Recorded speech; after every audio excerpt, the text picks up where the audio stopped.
মির্জা গালিবের একটা কথা আমার ভীষণ রকম ভালো লেগেছে। প্রেমে পড়েছো আবার সম্মানও চাও, ভালোবেসেছো আবার মর্যাদাও চাও। তুমিও না গালিব বড়ই নাদান, বিষ খেয়েছো আবার বাঁচতেও চাও।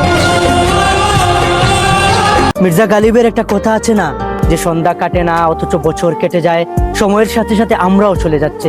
কোথায় যাচ্ছি জানি না, তবে বুঝতে পারছি কোথাও একটা যাচ্ছে, হয়তো সমুদ্রের দিকে নয়তো নক্ষত্রের দিকে। নিয়ম করে আমাদের জ্বর ঠান্ডা অভিমান হচ্ছে, বিনা পারিশ্রমিকে দিনের পর দিন নিজের সাথে অভিনয় করে যাচ্ছি। নিরপরাধ চোখ দুটো ক্লান্ত হয়ে যাচ্ছে, তবুও যাচ্ছি। প্রিয় মানুষ ফেলে, প্রিয় আকাশ ফেলে আমরা চলে যাচ্ছি দূরে, বহু দূরে, কোথাও না ফেরার দেশে। বর্তমান জেনারেশন দেখি মির্জা গালিবের ফ্যান হয়ে গেছে। মির্জা গালিবের একটা কথা আমারও মন ছুঁয়ে গেছে। মির্জা গালিব নিজেই নিজের প্রতি অভিযোগ রেখে বলেছিলেন, তুমিও না গালিব বড়ই নাদান, চাওয়া পাওয়া রাখলা মানুষের কাছে আর অভিযোগ করলা খুদার কাছে। মির্জা গালিবের একটা কথা আমার অসম্ভব ভালো লেগেছে।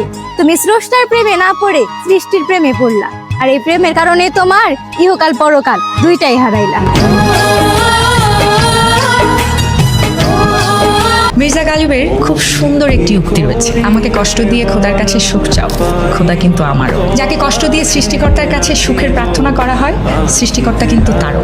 যার হৃদয় ভাঙা হয় তার দীর্ঘশ্বাসও আকাশে পৌঁছে যায়। নীরবে ঝরে পড়া অশ্রুরও হিসেব থাকে অদৃশ্য খাতায়। কারো রাত অন্ধকার করে নিজের ভোর আলোকিত হয় না কখনো, কারো বিশ্বাস ভেঙে শান্তি কেনা যায় না কখনো। কারণ বিচার শুধু মোনাজাতে নয়, বিচার লুকিয়ে থাকে প্রতিটি ভাঙা বিশ্বাসে।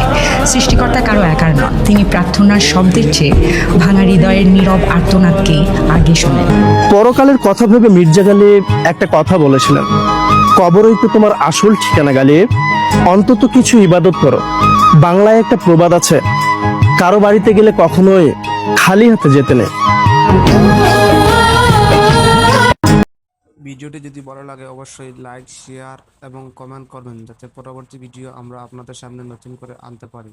আপনাদের কমেন্টের কারণে আমরা আবারও নতুন করে একটা ভিডিও উপস্থাপন করতে পারি। ধন্যবাদ।